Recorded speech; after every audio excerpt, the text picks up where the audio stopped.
আমি বললাম, গুরুজি, আপনি আমার সাথে কি করছেন? আমি আপনার নিকট গান শিখতে এসেছি, অন্য কিছু নয়। গুরুজি বলল, গান তো তোমাকে শিখাবই, আর এই জন্যই তোমাকে একটু পরীক্ষা করে নিতে হবে, দেখি তুমি পারো কি না। আমি বললাম, গুরুজি, কি পরীক্ষা? গুরুজি বলল, আমার মনোরঞ্জন করা। আমাকে তুমি একটু খুশি করতে পারবা?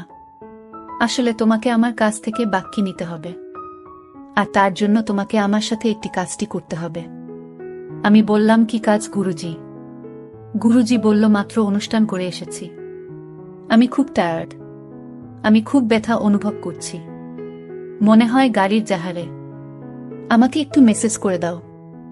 আমি বললাম, আচ্ছা ঠিক আছে। তারপর গুরুজি আমাকে এমন জায়গায় মেসেজ করতে বলল, সেখানে ধরতেই আমার মাথা গরম হয়ে গেল। আমি তখন ভয় পেয়ে যাই।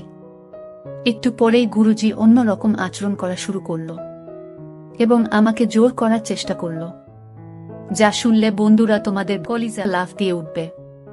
তাহলে চলুন বন্ধুরা, গল্পটি শুরু করি। তবে গল্পটি শুরু করার পূর্বে তোমাদের নিকট আমার বিশেষ অনুরোধ, তোমরা অবশ্যই আমার চ্যানেলটি সাবস্ক্রাইব করে আমাকে সাপোর্ট করবা। হ্যালো বন্ধুরা, আমি রিমকি।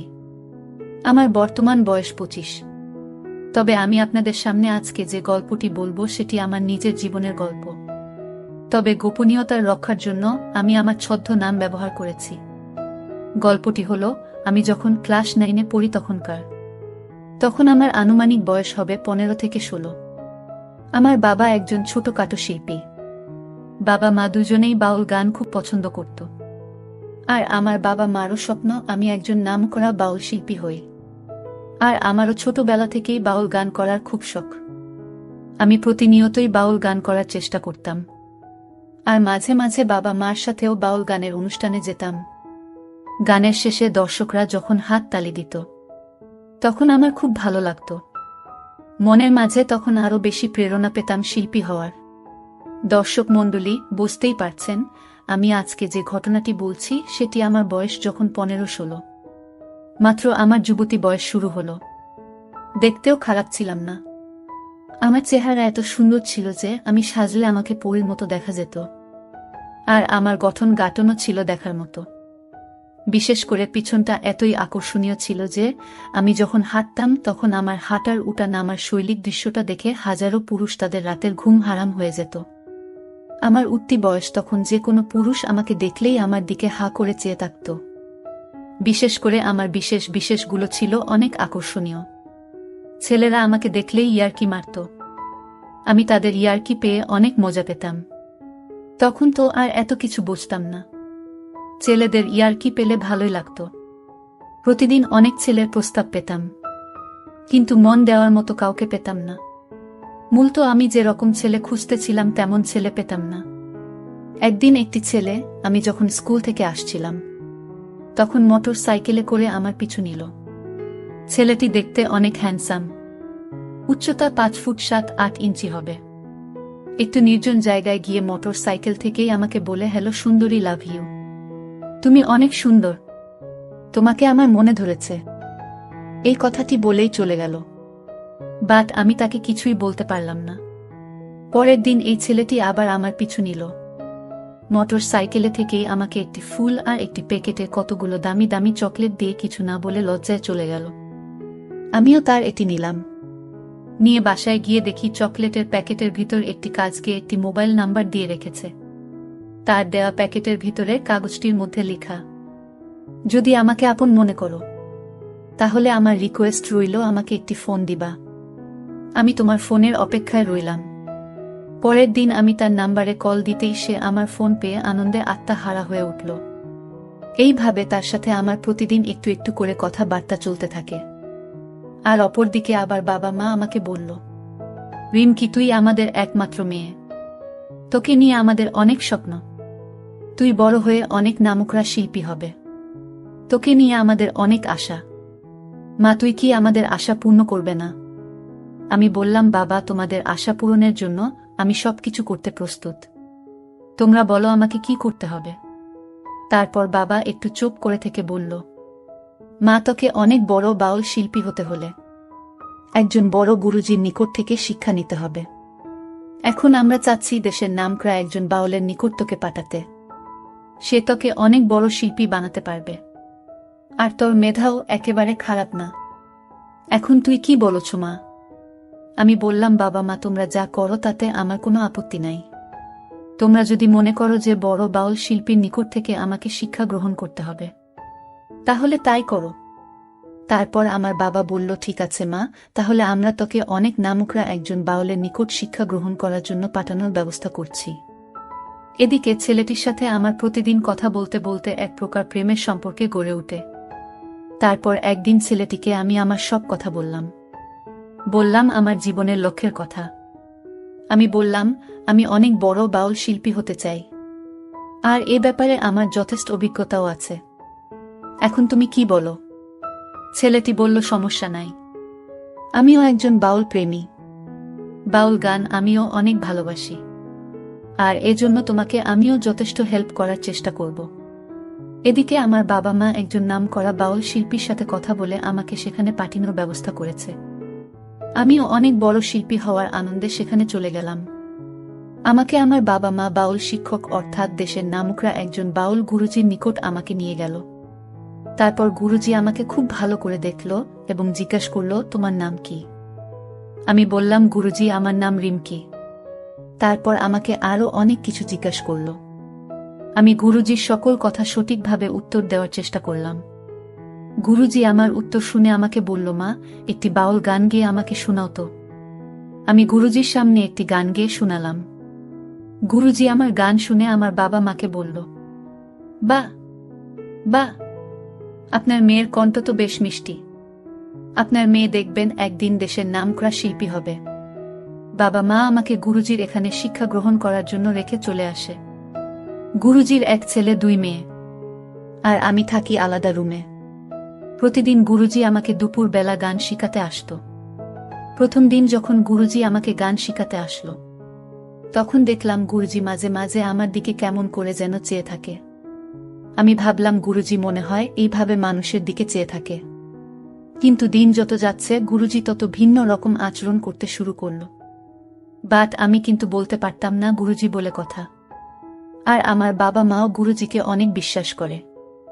10-15 দিন যাইতেই দেখি গুরুজি যখন আমার এখানে গান শিখাতে আসত, তখন গুরুজি আমাকে অনেক সময় ধরে গান শিখাতে।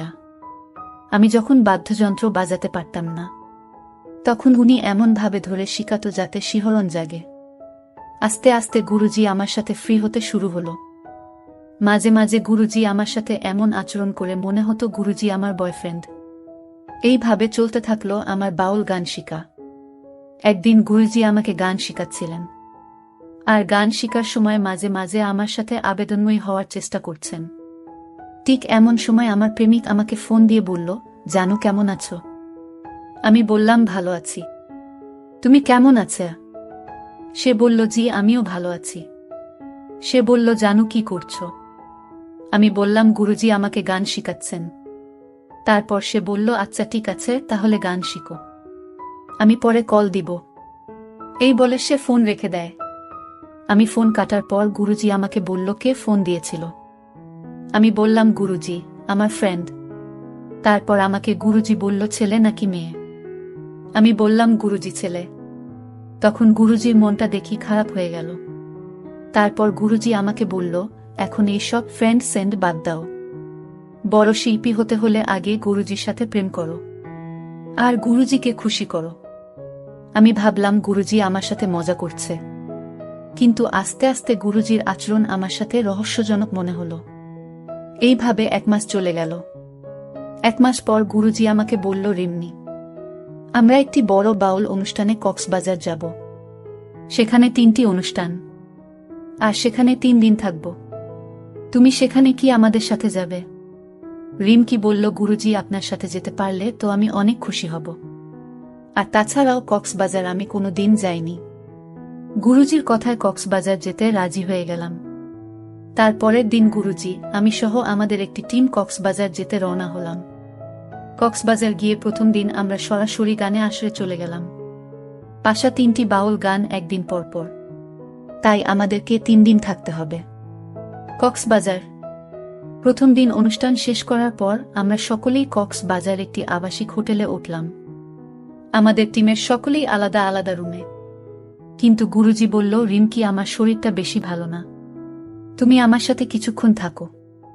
আমি বললাম, গুরুজি ঠিক আছে। তারপর গুরুজি ফ্রেশ হয়ে আসলো, আমিও ফ্রেশ হয়ে আসলাম। গুরুজি আমাকে বলল, রিমকি, আমার মাথা খুব ব্যথা করছে, আমার চুলটি একটু টেনে দাও। আমি বললাম, ঠিক আছে গুরুজি, আমি টেনে দিচ্ছি। তারপর গুরুজি দেখলাম তার ব্যাগ থেকে একটা কিসের জানি তেল না মলমেই জিনিসটা, আমি ভালো করে চিনতে পারলাম না। আমাকে সেটা হাতে দিয়ে বলল, নাও, এটা আমার কপালে এবং পায়ে দিয়ে খুব ভালো করে মেসেজ করে দাও। গুরুজির কথা অমান্য করতে পারলাম না, যদিও আমার গুরুজির কথা খুব খারাপ লাগতেছিল। তারপরেও আমি অপারগ হয়ে তার কথা শুনতে হলো। আমি যখন গুরুজির পায়ে মেসেজ করছিলাম, তখন গুরুজি আমাকে বলল, রিমকি, আর একটু উপরে। আস্তে আস্তে গুরুজি আমাকে এমন জায়গায় মেসেজ দিলে বলল, সেখানে মেসেজ দেওয়ার পরেই আমি চমকে গেলাম। তারপর গুরুজি একটা ইলেকট্রনিক সিদ্ধি কলকি ধরালো এবং আমাকে এমন একটি জিনিস খেতে দিল। আমি বললাম, না গুরুজি, আমি খাবো না। তারপর গুরুজি বলল, এটা জার্মানি শরাব, খেলে অনেক মজা পাবে, হয়তো কোনোদিন তুমি এটা খাও নাই, একবার খেয়ে দেখো, অনেক টেস্ট। আমি গুরুজির কথায় এটা খেলাম। একটু পর দেখি আমার কেমন জানি করতেছে, কেন জানি বারবার কিছু পাওয়ার জন্য আমি পাগল হয়ে যাচ্ছি। কিছুক্ষণ পর দেখতে পেলাম গুরুজি আমার সাথে অন্যরকম আচরণ করতে শুরু করল। আমি তো পুরাই অবাক হয়ে গেলাম, জীবনে কোনোদিন এমন পরিস্থিতির শিকার হই নাই, তাই আমার খুব ভয় ভয় লাগছিল। হঠাৎ দেখি গুরুজি এক ভিন্ন রকম কায়দায় আচরণ করতে শুরু করল। গুরুজি তখন আর স্বাভাবিক ছিল না, কোনো কিছু পাওয়ার আশায় গুরুজি যেন পাগল হয়ে গেল। তখন আমি বললাম, গুরুজি, আপনি আমার সাথে কি করছেন? আমি আপনার নিকট গান শিখতে এসেছি, অন্য কিছু নয়। গুরুজি বলল, গান তো তোমাকে শিখাবই, আর এই জন্যই তোমাকে একটু পরীক্ষা করে নিতে হবে, দেখি তুমি পারো কি না। আমি বললাম, গুরুজি, কি পরীক্ষা? গুরুজি বলল, আমার মনোরঞ্জন করা, আমাকে তুমি একটু খুশি করতে পারবা। আসলে তোমাকে আমার কাছ থেকে বাক্যি নিতে হবে, আর তার জন্য তোমাকে আমার সাথে একটি কাজটি করতে হবে। আমি বললাম, কি কাজ গুরুজি? গুরুজি বলল, মাত্র অনুষ্ঠান করে শেষ এসেছি, আমি খুব টায়ার্ড, আমি খুব ব্যথা অনুভব করছি, মনে হয় গাড়ির জাহারে, আমাকে একটু মেসেজ করে দাও। আমি বললাম, আচ্ছা ঠিক আছে। তারপর গুরুজি আমাকে এমন জায়গায় মেসেজ করতে বলল, সেখানে ধরতেই আমার মাথা গরম হয়ে গেল। আমি তখন ভয় পেয়ে যাই। একটু পরেই গুরুজি অন্য রকম আচরণ করা শুরু করল এবং আমাকে জোর করার চেষ্টা করল। আমি কোনোভাবেই রাজি হচ্ছিলাম। তারপর সে আমাকে এমন কৌশল অ্যাপ্লাই করতে লাগল। আস্তে আস্তে আমিও তার প্রতি দুর্বল হতে লাগলাম, কেমন জানি একটু একটু করে ভালো লাগতে শুরু করল। কিন্তু গুরুজি তো আমার চাইতে প্রায় 25 বছরের বড়, আর বিশেষ করে গুরুজির বিশেষটাও তো অনেক ধারালো। আর এদিকে আমি জীবনে কারো সাথে এমনটা করিনি। এক পর্যায়ে যখন গুরুজি প্রথম আমার সাথে এমন করল, আমার কাছে মনে হলো আমার উপর আসমানটা ভেঙে পড়ল। অনেক ভয়ানক একটা রাত ছিল আমার জন্য। গুরুজি সিদ্ধি খাইয়া লইছে, তাই এত শক্তি। এইভাবে প্রায় 2 ঘন্টা বিনোদন করার পর গুরুজি ঘুমিয়ে পড়ল। পরের দিন সকালে আমি অসুস্থ হয়ে পড়লাম।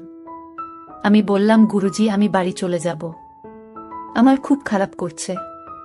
তারপর গুরুজি আমাকে গাড়িতে তুলে দিল। আমি বাড়ি চলে আসলাম। বাড়িতে আসতেই বাবা মা আমাকে দেখে ডাক্তার আনলো। এরপর প্রায় 1 মাস চিকিৎসার পর আমি সুস্থ হলাম। 1 মাস পর আমার প্রেমিকের সাথে আমার কথা। আমি বললাম, তুমি আমার সাথে একটু দেখা করতে পারবা? সে বলল, অবশ্যই পারবে। তারপর তার সাথে আমি দেখা করি এবং তাকে বলি, আকাশ, তুমি কি আমায় ভালোবাসো?